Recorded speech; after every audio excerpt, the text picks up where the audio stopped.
APRA AMCOS is what's known in the industry as a collecting society.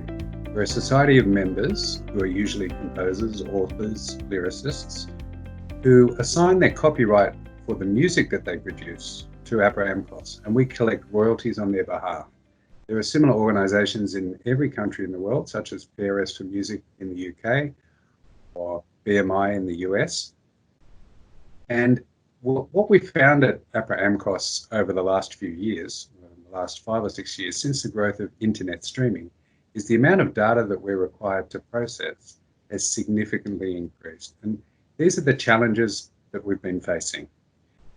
We have a very large COBOL platform with around 1 million source lines of code.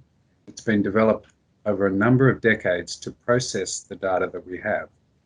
As we receive data and royalty money during the year, we collect it, amortize it among the different members, and pay out in what's called a distribution. And the collecting and analysing of the data and the calculations for the distributions were all done in COBOL and have all been done in COBOL for many years. At the moment, we're running on a 10-year-old or slightly more than 10-year-old Sun Solaris box, a single physical piece of hardware that presents a risk to our business. And it's something that we found or felt that we needed to change as soon as possible. We're getting to the point as well with the growth of streaming data that the amount of hours in the month was not sufficient to process the month's worth of data. So we had to do something. We also found that the lag in the processing that we're doing was putting a strain on our business because our revenue was dependent on being able to process those particular files and invoice for the music usage. When I'm talking about streaming data, I'm talking about large digital service providers such as YouTube or Apple Music or Spotify, who would send us very large XML files, 20, sometimes more, gigabytes in size, showing the performance of every work on our repertoire and also works on foreign society repertoires, the equivalent of APRA in other countries.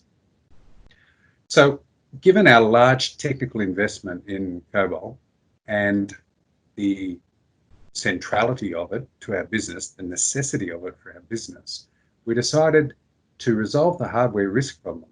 The easiest solution would be to stick with what we have. We had no problem with the performance of the product. The product works absolutely perfectly. It's just the amount of data and the age of the hardware that we had were becoming problematic. We talked, of course, about using alternative solutions such as rewriting into Java or Golang or something like that. But the amount of time and especially the amount of testing that would be needed for what it probably sounds like a fairly simple business model. Money comes in, money goes out. But in all the organizations I've worked for, I've never seen such a complex set of business rules to process data. They're extremely complex and they've been developed not even before technology, over nearly 100 years of APRA's existence. So given all these factors, we decided it made no sense whatsoever to move off a platform that was working perfectly. The best thing that we needed to do was modernize what we're doing because we're running 32-bit versions of Micro Focus COBOL, modernize the hardware that we're on, and increase the capacity of that hardware by eventually moving to the cloud and Dockerizing the code we're running and using the scalability of the cloud. The solution that we had is so bespoke that there was no way that any off-the-shelf application would ever be able to provide the functionality that we needed. So this is what we decided to do. We decided to move to the latest version of Visual COBOL, which is version 6, as you know, from a version that we were using, which is probably around 10 years old, using NetExpress. We decided to move from Solaris on physical hardware to Linux, a Red Hat platform, based on an AWS server for now, and in the future we'll be looking at exercising something like AWS Batch to take advantage of the containerization that's now supported by Visual COBOL. For us, the migration of around 1 million lines of code is not too difficult at all. It's basically recompiling everything for the new platform from 32 to 64-bit, making sure our scripts work, and away we go. This is the goal. We found in our test and in another production environment that we have that simply moving from Solaris to Linux and moving to the latest version gave us around a 200% performance increase without using any of the new optimization flags or any of the new features of the product. Simple lift and shift, half the time it took for our code to run, which we were very happy with. That was a solution that we were implementing for a multi-territorial digital hub that we're also providing, a service that we're providing to other countries in the world to process their data for them.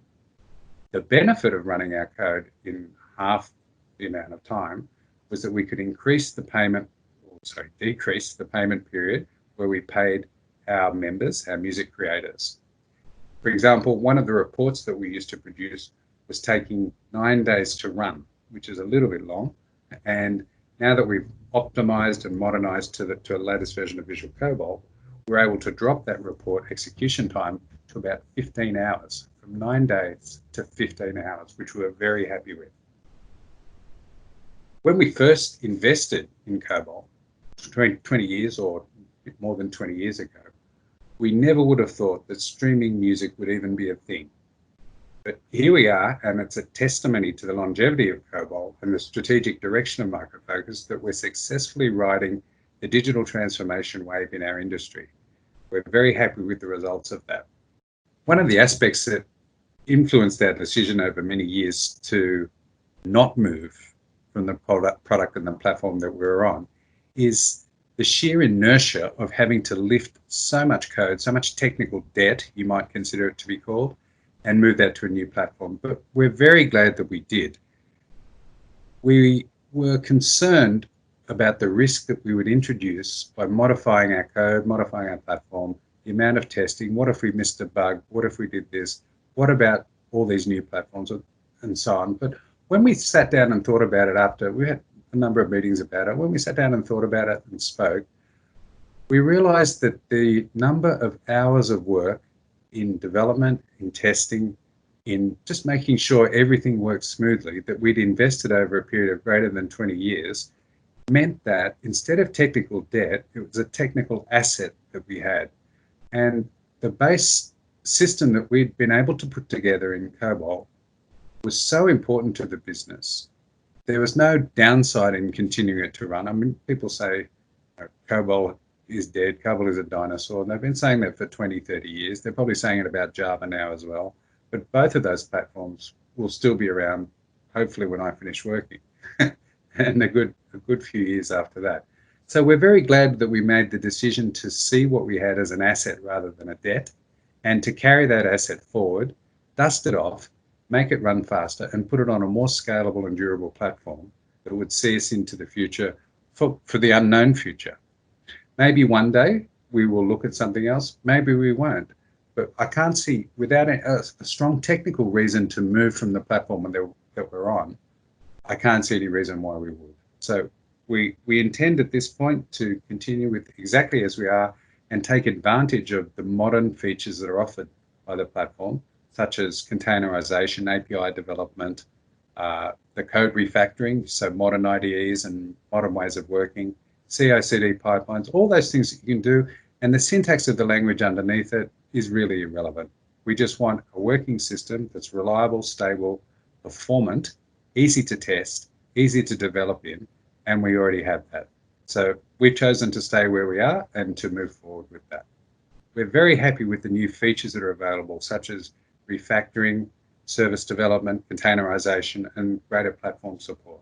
All of this is music to our ears, especially as we're moving to a more platform agnostic deployment in the cloud, something that we're looking forward to as well. And the support of that cloud strategy with the Docker technology will give us immense flexibility and the ability to take advantage of the scalability, durability, and resilience of the cloud. And that's something we're very much looking forward to doing so that we can scale up our massive jobs to whatever need we have based on our SLAs and scale back down to save money when doing things. So I would have to mark us as very happy Micro Focus.